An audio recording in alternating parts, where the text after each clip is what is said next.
Bapak selamat siang. Selamat siang. Terima kasih banyak Pak sudah meluangkan waktunya untuk kali ini di tugas pendidikan guru penggerak. Kami ditugaskan untuk mencari 2 narasumber kepala sekolah untuk menggali pengalaman terkait dengan bagaimana nanti kedepannya bisa mengendali kasus, bagaimana bisa juga memberikan keputusan yang sesuai dengan kebijakan dan kebajikan dari kebijakan universal yang bisa dipakai untuk menggunakan sekolah. Sebelumnya Bapak hari ini dalam keadaan baik atau kebaikannya kabarnya Pak? Baik, terima kasih. Yang langsung saja Bapak ini kalau begitu ada beberapa pertanyaan yang memang harus dijawab dan nanti bagaimanapun hasil yang disampaikan Bapak itu hanya dinilai oleh fasilitator dan juga nanti akan menjadi pembekalan kami ke depannya saya ke depan ini Pak. Yang pertama Bapak, bagaimana Bapak atau dalam posisi Bapak selaku kepala sekolah di SMA Negeri 1 Sukesade, bagaimana Bapak dapat mengidentifikasi kasus-kasus yang merupakan dilema etika ataupun bujukan moral di lingkungan SMA Sukesade? Baik, terima kasih Sofinya. Sebelumnya saya mohon maaf kalau jawaban saya ini mungkin tidak terlalu pas, maaf fix gitu ya, karena tentu saja saya kan baru menjalani posisi ini lebih lama ya, jadi sekitar 2 bulanan, tapi saya akan mencoba. Baik, untuk kasus-kasus dilema etika ataupun subhanallah, khususnya kalau dilema etika ini agak susah ya, karena kita harus mempertimbangkan banyak hal. Di satu sisi kepentinganmu kita harus pertimbangkan, di sisi lain juga kepentingan pribadi. Sebagai contoh ya, saya ambil contoh nih, ada guru datang kepada saya untuk minta izin, Pak.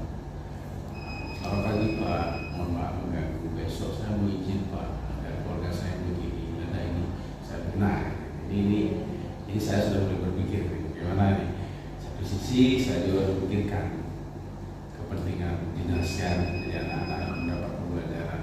Sedangkan sisi lain saya juga harus memikirkan kepentingan staf saya itu, karena bagaimanapun sebagai seorang guru itu juga dia adalah anggota masyarakat yang juga mempunyai kekerabatan, ya itu juga harus dijaga. Nah, sekarang bagaimana agar kedua-duanya bisa jalan? Kali saya akan mencoba mencari cara, celah agar kedua-duanya bisa jalan.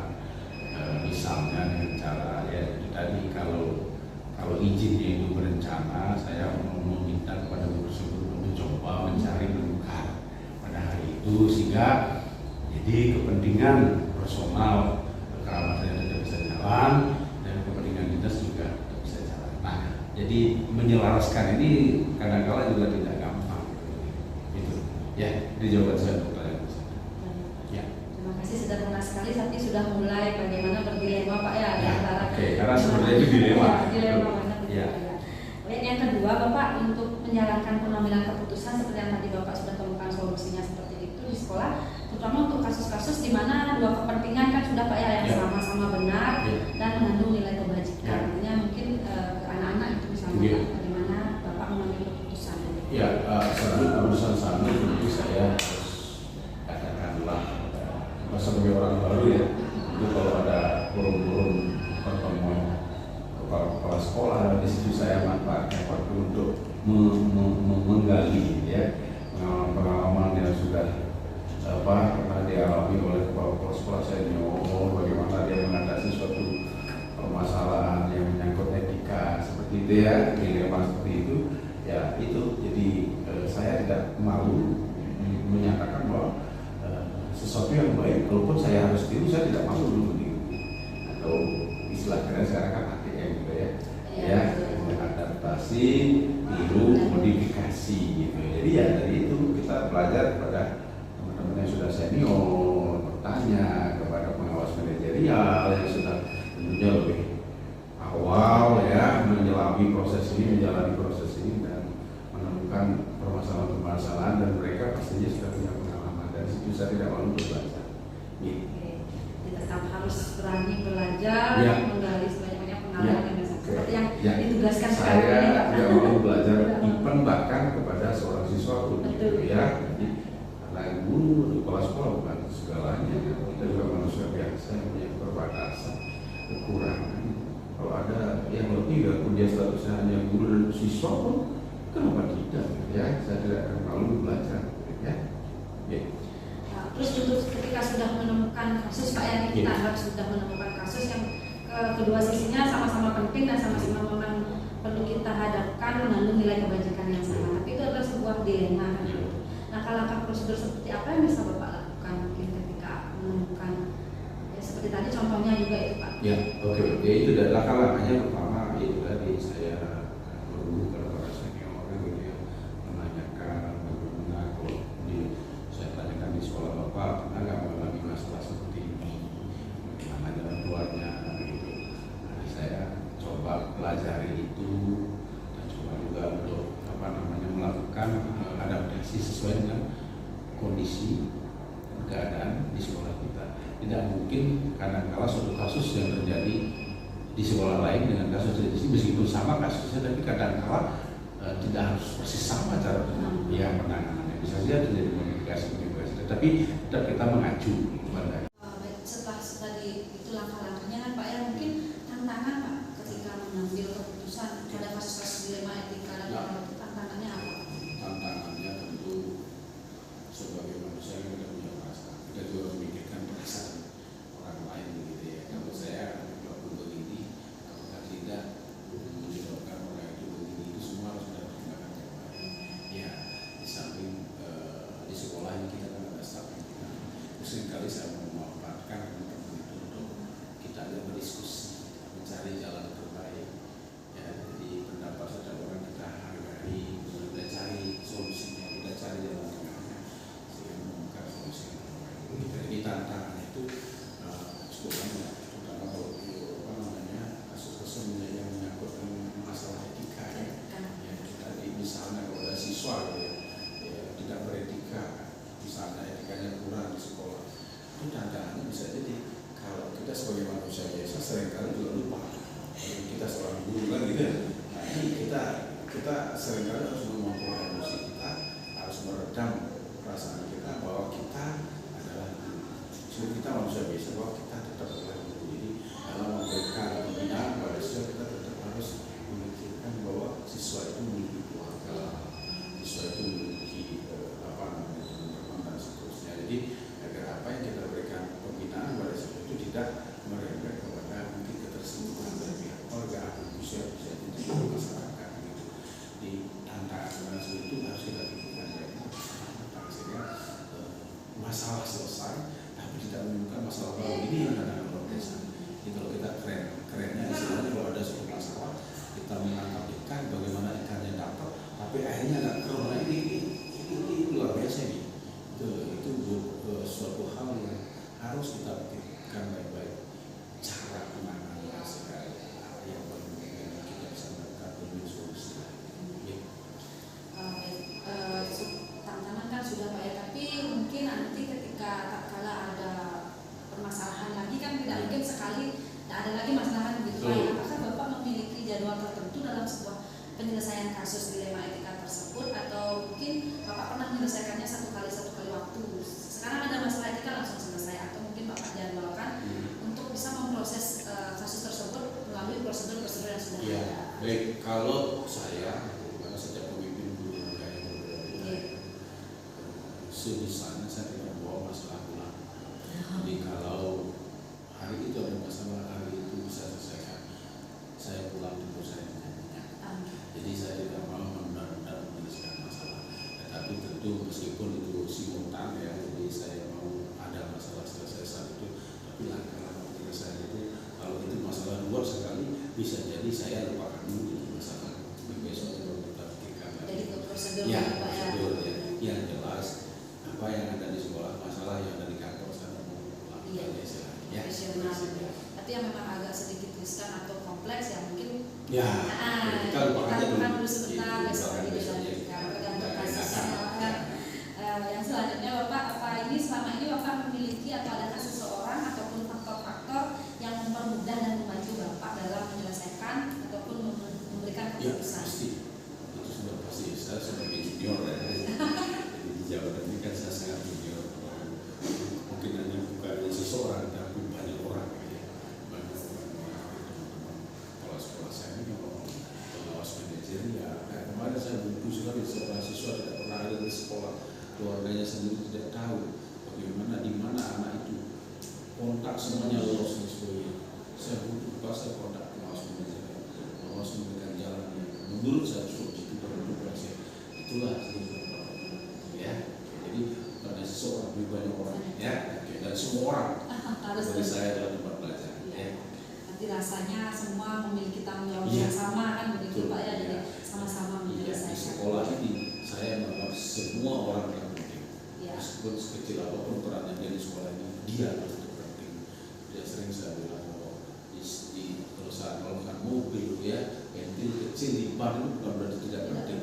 Penting sekali. Tanpa itu mobil juga tidak bisa jalan. Yang hanya bensin dipikirkan, yang hanya semuanya penting. Semuanya berperan sesuai dengan fungsinya masing-masing. Baik, yang terakhir Pak Utu, ini dari semua hal yang sudah Bapak tadi sampaikan, semua pembelajaran yang mungkin saya sudah dapatkan, mungkin dari Bapak kesimpulannya atau yang dapat Bapak petik selama pengalaman kurang lebih sudah sekitar hampir 4 bulan Pak ya kita sama-sama.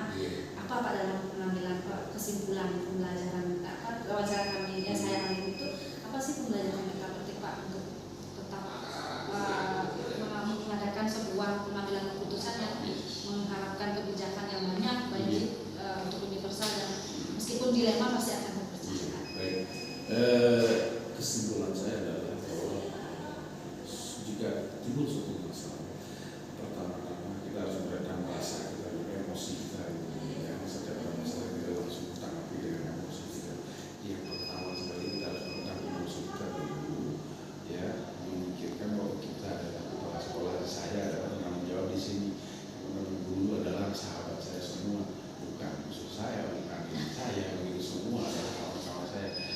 itu konsep itu harus saya pegang dulu di pikiran saya sehingga saya bisa jauh lebih tenang kalau ada permasalahan. Nah setelah itu baru saya pikirkan langkah-langkah apa kira-kira, apakah saya perlu berdiskusi dengan staf pimpinan ataukah dengan teman-teman guru yang lain ataukah dengan siapa. Saya inventaris dulu, setelah itu baru saya eksekusi. Oh kayaknya ini saya pertimbangkan baik buruknya. Kalau saya ambil langkah ini kira-kira positifnya, negatifnya. Saya ambil langkah ini kira positifnya. Saya akan mengambil tahapan yang positifnya kalau banyak dengan minimal risiko. Tapi semua langkah itu pasti mengandung risiko. Semuanya pasti mengandung risiko. Saya bersama pemimpin kalau mau memuaskan semua orang nonsense, tidak mungkin. Tidak mungkin. Bukan susah, tidak mungkin. Tidak mungkin, Pak. Iya, pasti. Sebaik apapun kita, pasti ada orang tidak suka. Pasti ada orang tidak. Itu sudah hukum alam. Kita dibalik dengan Allah gitu ya. Jadi kesimpulan saya adalah suatu masalah kita cari solusinya, tapi sebelum itu kita harus tenang dulu. Jadi yang penting ya kita harus tenang dulu. Masalah apapun yang kita hadapi, kalau kita bisa tenang mungkin penyelesaiannya bisa beda.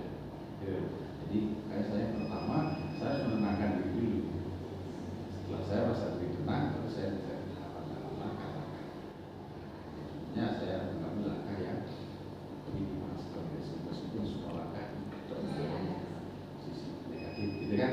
Ya, saya kira itu yang bisa saya sampaikan. Terima kasih. Terima kasih banyak Pak Putu. Dari kesimpulan tadi kita sudah melakukan wawancara ini, benar sekali saya sangat setuju dengan kesimpulan Bapak juga.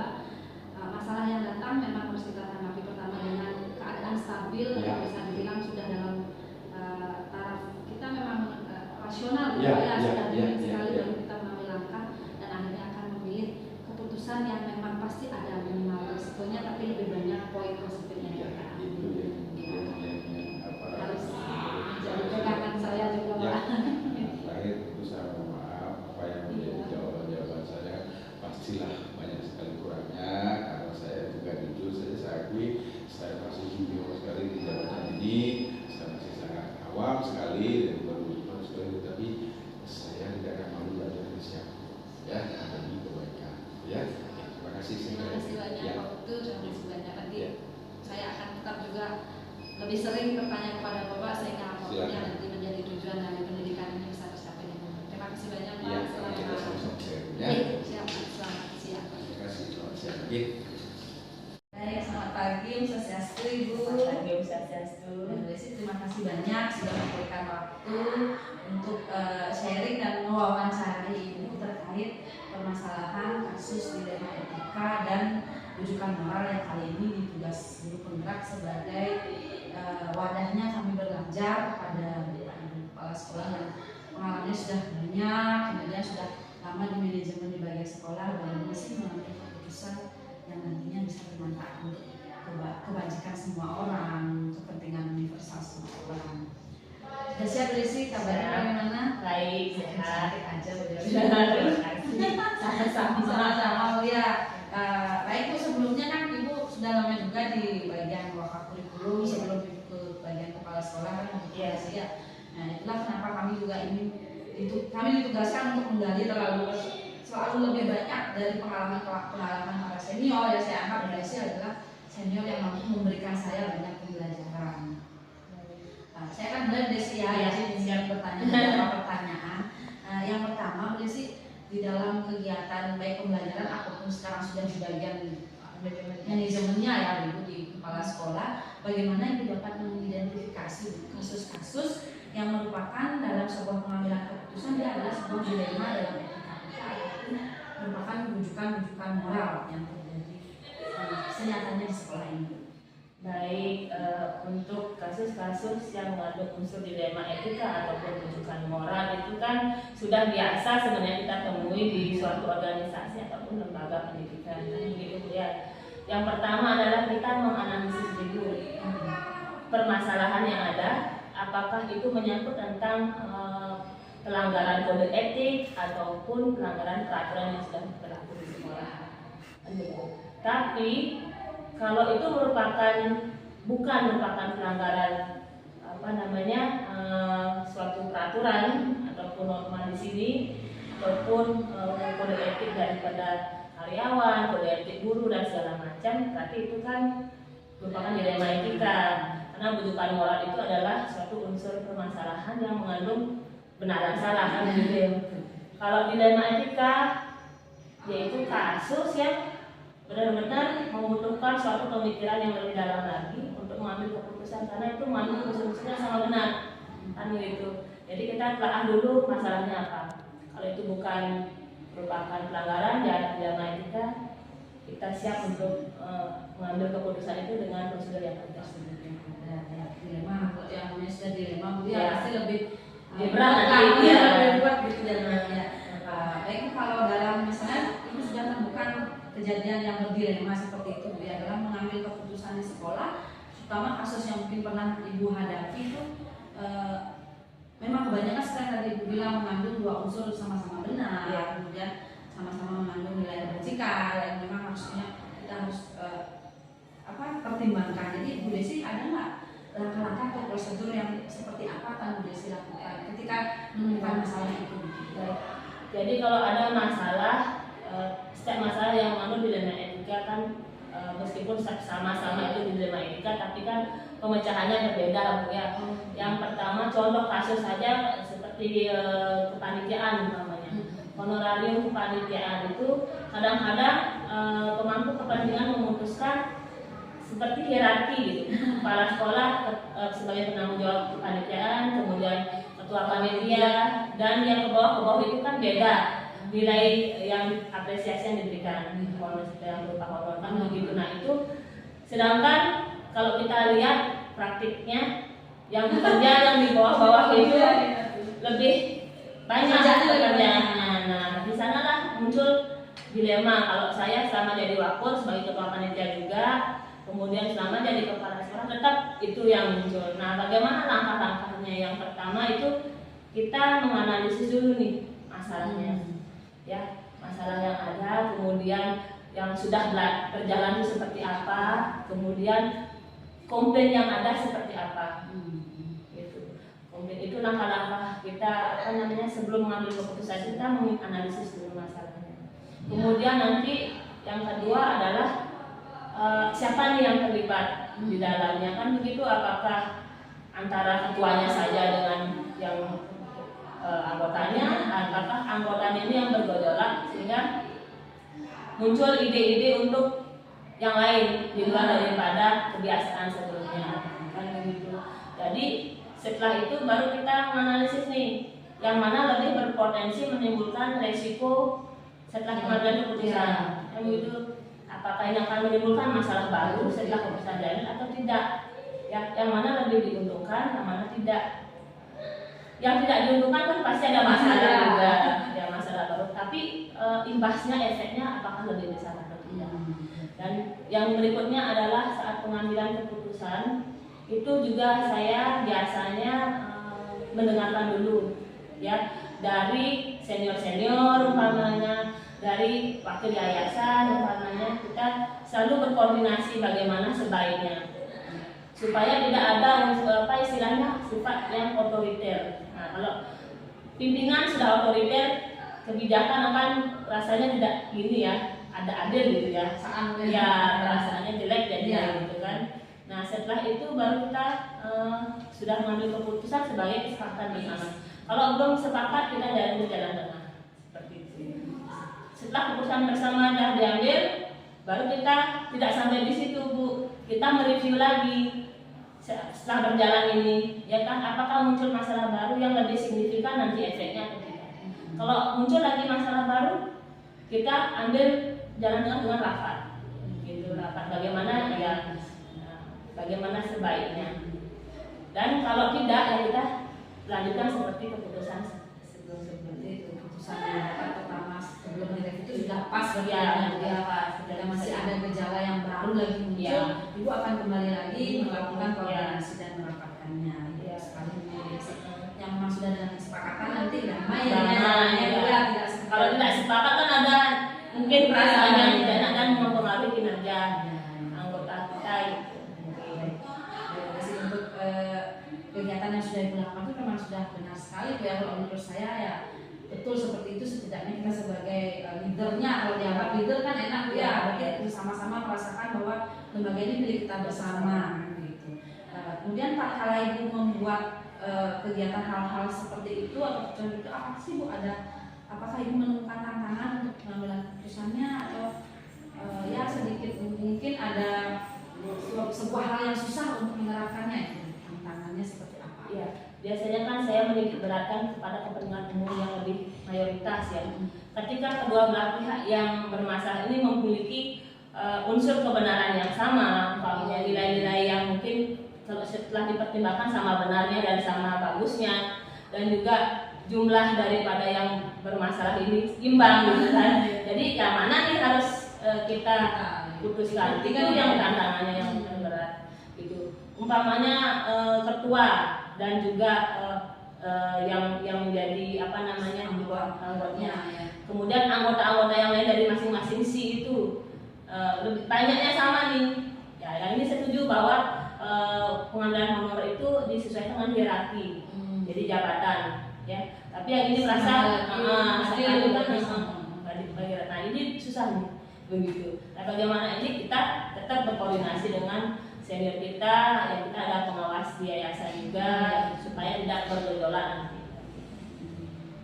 Bagus sekali berarti ya koordinasinya, artinya tetap harus menjalin kepada lembaga ataupun mungkin kan pemangku manajerial dari dinas pun juga ada. Ada.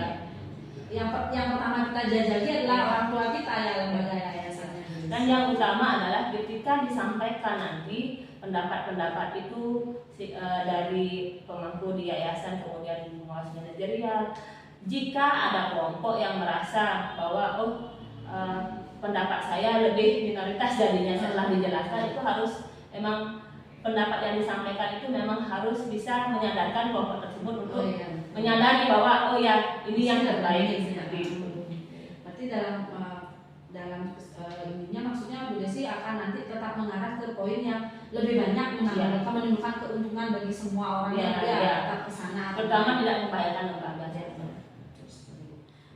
Kemudian ketika misalnya ada terjadi sebuah kasus nih Bu ya, baik dilema etika ataupun moral, apakah Ibu akan membuatkan jadwal tertentu dalam penyelesaiannya atau sekali ketemu masalah langsung selesai, atau bahkan Ibu ada progresnya, ada prosedurnya dalam menanganinya? Kalau kita lihat tilik lagi ya, kalau dilema etika itu merupakan suatu masalah yang tidak gampang sebenarnya, sehingga perlu proses yang betul-betul sistematis, kemudian efektif dalam pengambilan keputusan nantinya, sehingga tidak bisa dijadikan satu kali dalam pertemuan itu selesai begitu, tidak. Ini ada unsur seperti saya bilang tadi, langkah-langkah itu ada analisis masalah dulu, mendengarkan yang bermasalah dulu, siapa yang terlibat di sana, kemudian mana yang benar dan yang lebih salah, yang atau enggak bukan benar salah sih ya, yang mana lebih benarnya lebih banyak lebih positifnya, mana yang mengandung resiko yang lebih sedikit seperti itu, sehingga keputusan bisa diambil.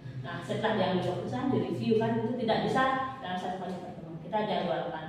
Umpamanya tadi contoh kasus saya yang saya sebutkan tadi tentang honorarium kepanitiaan, setelah adanya kegiatan kita ada evaluasi kegiatan. Nah di sanalah kita adakan rapat pertemuan pertama, mendengarkan pendapat masing-masing yang bermasalah, kemudian berikutnya kita jadwalkan gitu. Tapi tidak, jadwalnya itu tidak lebih dari sebulan gitu ya, supaya ini masalah cepat selesai ya. Kemudian langkah-langkah berikutnya bisa diambil cepat juga.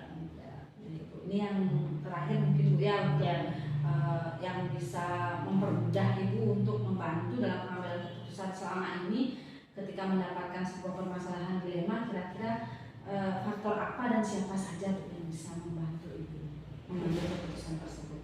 Faktor yang pertama itu adalah kalau di dalam itu internal kita kan kita ada istilahnya nasihat kita ya, yang juga kita dengarkan juga pendapatnya, kemudian berbasis peraturan-peraturan yang ada gitu ya.